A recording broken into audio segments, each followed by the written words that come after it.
Welcome, traveler, to my realm of nightmares. Allow me to be your personal assistant into my realm.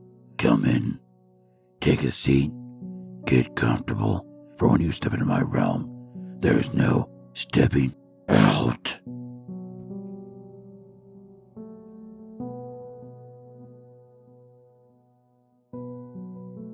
I hope I am wrong, but something seems seriously wrong with the local coyotes. I couldn't sleep the other night, so I decided to go on a late night drive. For context, I live in a very rural western state, and it's not uncommon for towns to be hours apart from each other. I decided to head towards the abandoned nuclear site that's about 2 hours out of my town. It's a nice, quiet drive, and you can drive out into the hills and see the stars in a way that isn't possible even in a small town. The drive started normal enough. It was calm and quiet, pretty much exactly what I wanted to calm my mind and tire me out. About 30 miles out of my town, my radio started making strange noises. I had kept the volume low just because I was enjoying the quiet, but suddenly a roar of static and voices filled my cab. Now, I drive an older truck, so things randomly going haywire isn't totally unusual, but I've never heard of a radio suddenly gaining a life of its own and screaming to the world. The sudden burst of noise scared me, causing me to jerk the steering wheel. As I slid to the side of the road, I caught something out of the corner of my eye. There was a large figure off to the left-hand side of my truck. As my truck got closer, everything seemed to go in slow motion. The monster's figure arched its back, letting out a scream unlike anything I had ever heard before. Its legs were almost stilt-like, thin and tall, while gangly arms swung like pendulums as it bellowed again. What I assumed were its eyes flashed a piercing white as it craned its head towards me. I gripped the steering wheel even tighter as my truck veered into a burrow pit I had failed to see earlier in the dark. As if my luck could not get any worse, as it closed my eyes, I realized that the monster before me had been standing in the pit. I closed my eyes and waited for the crunching of my truck's grill as its shadow loomed over me. I sat there, bracing for the sound of crunching metal to echo through the empty roadway, but it never came. Once the gravel quieted under my wheels, I opened my eyes. The ditch before me lay empty. There was no sign of the monstrosity I had just seen moments before. The truck was still running, and everything seemed fine. I had just started to relax and question my sanity when pained yelping slowly sounded from underneath my truck. I gathered what shaking resolve I had left, along with a tire iron, and slowly got out of my truck. Using my phone as a flashlight, I carefully looked under my truck. 2 white orbs peered back at me as I moved the light under the cab. I dropped my phone and jumped back as the pain cries intensified. I stood there with my tire iron raised, waiting for whatever monster it was to crawl out and attack me. I stood there for what seemed like ages as the cries slowly quieted down. As I was grabbing my phone, I heard a small and very weak cough coming from under my truck. Feeling brave, I once again decided to look under my truck, and to my surprise, staring back at me was a small coyote pup. His eyes glimmered white as he turned to look at my light. My heart sank as I saw him cough weakly and try to stand, but to no avail. I don't know what came over me, but impulsively I climbed into the cab of my truck and I grabbed an old t-shirt.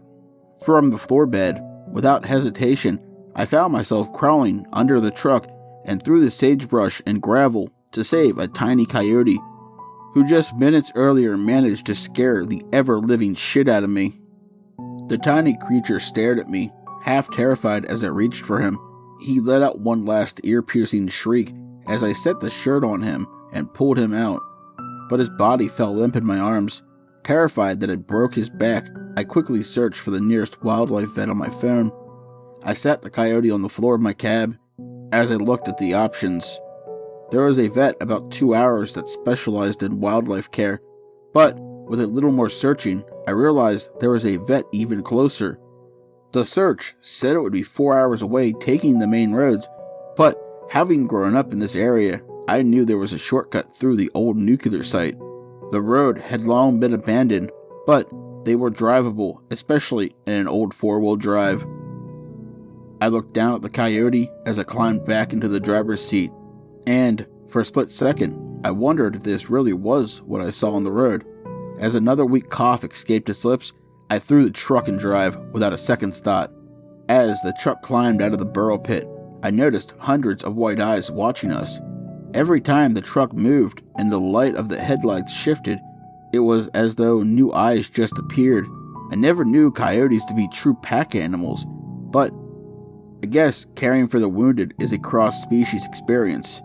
My engine roared as we neared the site, and my new furry friend laid quietly as I scanned the roadside for the dirt trail that would lead us to our destination. The wind echoed through the abandoned buildings on either side of us as we sped through. Every now and then, in the window, I would catch a reflection of what looked to be a set of glowing eyes, but I reassured myself it was just my headlights. I could see the turnoff getting closer, and we nearly missed it as a bellowing screech echoed off the crumbling buildings. I hit the gas as I glanced in my rearview mirror. Behind us stood another one of the grotesque creatures I had seen earlier.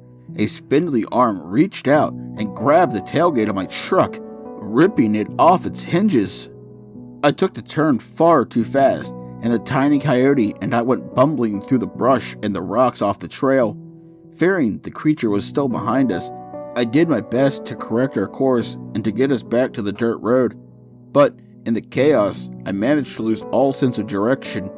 I could see the outlines of the buildings behind us and the open range in front of us. The nuclear site was huge, and without getting closer, there was no way to tell where we actually were. No longer seeing any sign of the monster, I decided to stop the truck and get my bearings. If we tried to backtrack, we could have ended up right back in that creature's clutches. If we continued forward, we had the option of being lost in the desert and probably dying out there. I tried to decide what to do when I heard a strange popping coming from the passenger side of the truck. I flinched as I realized how hard the ride had to have been for the coyote. There's no way that off-roading was any sort of comfortable for him in the shape he was in. The strange popping noise happened again, and I looked down at my new friend. I was horrified as I watched his tiny body writhe and pop.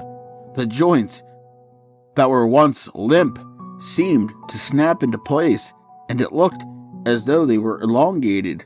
As I stared in abject horror, I didn't have any time to process what was happening, because demonic howls and white eyes seemed to surround the truck. Without a second thought, I threw the truck into gear and barreled deeper into the desert. Driving in no particular direction other than away, I noticed fur suddenly filling my passenger seat. A deep, grumbling whine filled the cab. By the time I looked back up, a boulder had filled the once empty space in front of the truck. I turned the wheel as hard as I could, somehow managing to avoid colliding head-on with the boulder, but still managing to lose my driver's side mirror in the process. Knowing we were heading right back into the thick of the creatures, I slammed down on the gas. If they were going to get me, I wasn't going to go down without a fight. Slamming through the sagebrush and rock, I was shocked by the vast emptiness. There wasn't a single monster in sight. Instinctively, I drove into the direction I expected the road to be. The desert seemed silent, but for the hammering of my engine.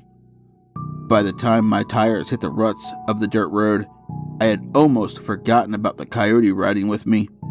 As I got back on the path, I slowed down to check on it. Not only had I hit a coyote, I just put him through a whirlwind of a truck ride. That may or may not have been caused by a wild hallucination on my part. I pulled the truck to a stop. As I saw the familiar, decrepit buildings alongside the roadside and looked down to him. When I did, I was shocked by what was on the floorboards. Fur everywhere, and long limbs bent at unnatural angles. As my gaze wandered up, the radiator roared to life once again, scaring me so badly I hit the gas almost instinctively. Without realizing what I had done, I looked up and saw two wild white eyes staring, and a large maw filled with saber-like teeth right in my face. As I screamed, it let out a hellish howl, loud enough to crack my windshield. I jerked the wheel, and we managed to collide with a large cement building. My face slammed into the steering wheel as we crashed through the cement outer walls of the building. I could hear the creature's screeches as the truck continued on course, finally ending its journey when it slammed into a larger metal box. I started drifting in and out of consciousness. The sound of the engine hummed on as I watched more of these monsters tearing the passenger door off. They bellowed as they dragged their companion out of the truck. When I awoke next, I was in a hospital room. There were police and doctors standing around me, covered in lead panels and protective equipment. It was then that I learned at least part of the truth surrounding the site. The locals had always been told that the site was abandoned because of a lack of funding.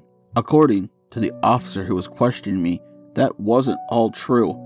That nuclear site was the site of one of America's first nuclear meltdowns, its only true nuclear disaster. I guess back in the 60s, they were doing experiments with breeder reactors. Someone made a mistake and the control rod was pulled too far out, throwing the reactor to a full meltdown. Several people were killed, but given the nature of the experiment, the government quickly jumped in and started to cover up. Their actions would later inspire how the Soviets addressed the Chernobyl meltdown. The reactor was quickly encased in a lead coffin and had a nondescript concrete building erected around it. The rest of the site was quickly abandoned, but was still monitored, which is how I guess they found me. No one can explain the coyote monster I met with. The cops keep accusing me of trespassing in the buildings.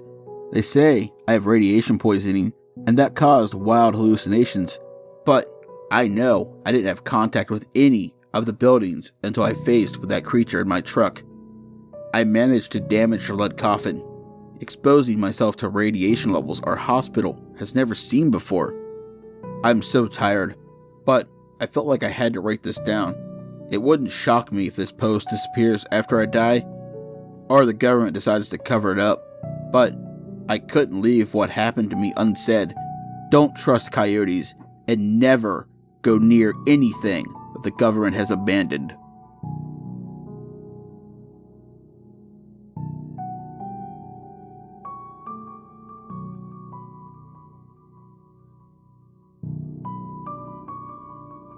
Tonight's story is There's Something Wrong with the Local Coyotes, written by the amazingly talented Casey War Alien. She is an amazing author and a close personal friend of mine.